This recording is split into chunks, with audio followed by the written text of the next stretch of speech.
سامعین ناظرین، infection control society آپ کی صحت کے لیے، آپ کی آگاہی کے لیے، آپ کو بہتر معلومات پہنچانے کے لیے مضامین آپ کی سماعت کے لیے پیش کرتی ہے۔ آپ کا میزبان ڈاکٹر حسن نواب آپ کی خدمت میں حاضر ہے۔ ہم یہ چاہیں گے کہ آپ کو بہتر طریقے سے مختلف مضامین کے ذریعے آپ کو طبی معلومات پہنچائیں۔ آج ہم نے موضوع جو سلیکٹ کیا ہے وہ زونوسس ہے۔ زونوسس حیوان آوردہ بیماریاں، یعنی کہ حیوانوں سے، جانوروں سے جو بیماریاں انسانوں کو لاحق ہوتی ہیں انہیں زونوسس کہا جاتا ہے، اور ان میں سب سے خطرناک اور عام مرض ریبیز ہے۔ طبی اصطلاح میں زونوسس ان عوارض کو کہا جاتا ہے جو جانوروں کے ذریعے، خواہ جنگلی ہوں یا پھر پالتو ہوں، انسانوں میں منتقل ہوں۔ ان امراض میں تقریباً 14 سے 15 اقسام ہیں جو کسی بھی فرد کو متاثر کر سکتی ہیں۔ عام طور پر اس کے پھیلنے کے ذرائع وائرسز، بیکٹیریا، پیراسائٹ اور فنجائی وغیرہ ہیں۔ نیز ان میں تقریباً 61% ایسے زونوٹک ڈیزیزز ہیں جو عام تو نہیں ہیں لیکن پھر بھی سینکڑوں سے ہزاروں افراد کو اپنا شکار بنا لیتی ہیں۔ اس مضمون میں ہم نے ڈاکٹر نادیہ عابد جو کہ حیدرآباد سے ہیں ان سے مضمون سے استفادہ حاصل کیا ہے۔ ذیل میں ہم قارئین کے ناظرین کی معلومات کے لیے چند بیماریوں اور ان کے علامات کی تفصیل پیش کر رہے ہیں۔ ریبیز، یہ وائرس ریبیز کے نام سے جانا جاتا ہے۔ پاکستان میں اس وائرس کا شمار صرف زونوسس امراض کے ضمن میں سب سے خطرناک اور عام امراض میں کیا جاتا ہے۔ یہ دماغ اور ریڑھ کی ہڈی کو متاثر کرتا ہے اور علاج نہ ہونے کی صورت میں جان لیوا بھی ثابت ہو سکتا ہے۔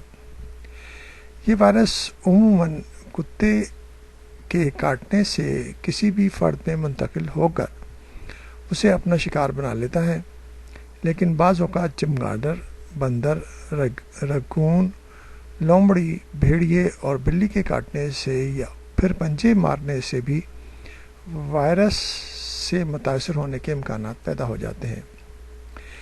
یہ شرط یہ ہے کہ یہ وائرس پہلے سے جانور میں موجود ہو۔ عمومی طور پر اس وائرس کے کسی فرد کے جسم میں منتقل ہونے کا ذریعہ متاثرہ جانور کے منہ سے بہنے والی رال یا اس کے پنجے مارنا ہی ہوتا ہے۔ اگر کسی فرد کو یہ خدشہ ہو کہ جس کتے نے کاٹا ہے وہ پاگل ہے تو فوراً ہی معالج یا ڈاکٹر سے رابطہ کیا جائے۔ یاد رکھیے، کتے کے کاٹنے کے بعد چاہے کسی بھی قسم کی کوئی علامت ظاہر نہ ہو لیکن انفیکشن کا خطرہ تو رہتا ہی ہے۔ اس صورت میں ایک خاص قسم کے انجیکشن کا کورس PEP کروانا لازمی ہے تاکہ کسی بھی نوعیت کے انفیکشن کا خطرہ ٹل جائے۔ اس کورس کے 3 مراحل ہیں۔ پہلے مرحلے میں زخم کو اچھی طرح کسی جراثیم کش دوا سے صاف کیا جاتا ہے۔ یاد رکھیے، زخم چاہے کتنا ہی گہرا کیوں نہ ہو، کبھی ٹانکے نہ لگوائیں، اسے کھلا رہنے دیں۔ دوسرا مرحلہ انجیکشن لگوانے کا ہے۔ اس ٹیکے کو ریبیز ایمیونوگلوبولن کہتے ہیں۔ یہ ٹیکے بازار میں بآسانی دستیاب ہیں۔ ان میں ایسی اینٹی باڈیز شامل ہوتی ہیں جو کاٹنے سے پھیلنے والے اینٹیجن سے لڑ کر مریض کو مرنے سے بچا لیتی ہیں۔ اور تیسرا مرحلہ ویکسینیشن کا ہے۔ واضح ہے کہ ہر پاگل کتے سے کاٹنے کے کیس میں ویکسین لگوانا انتہائی ضروری ہے۔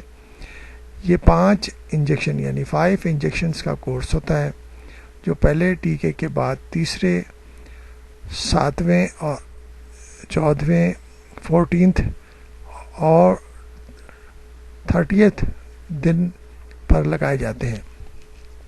پاگل کتے کے کاٹنے کے بعد اگر ٹیکے نہ لگوائے جائیں تو نتیجہ سوائے موت کے کچھ بھی نہیں، کیونکہ پھر یہ مرض لا علاج ہوتا ہے۔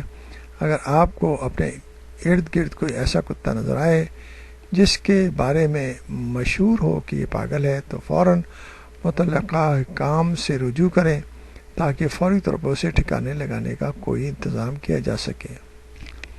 اس لیے ضروری ہے کہ جو سٹی گورنمنٹ ہے ہر علاقے کی، اس کو چاہیے کہ جو اسٹریٹ ڈاگس ہیں ان کی بہرحال ان کو کنٹرول کرنا انتہائی ضروری ہے، کیونکہ اسٹریٹ ڈاگس ایک اگر پاگل ہو جائے وہ دوسرے ڈاگ کو کاٹتا ہے، اس طرح یہ بیماری کتوں میں پھیل جاتی ہے، اور اسٹریٹس میں بچے عام طور پر گلیوں میں کھیلتے ہیں اور وہ اس کا شکار عام طور پر ہو جاتے ہیں۔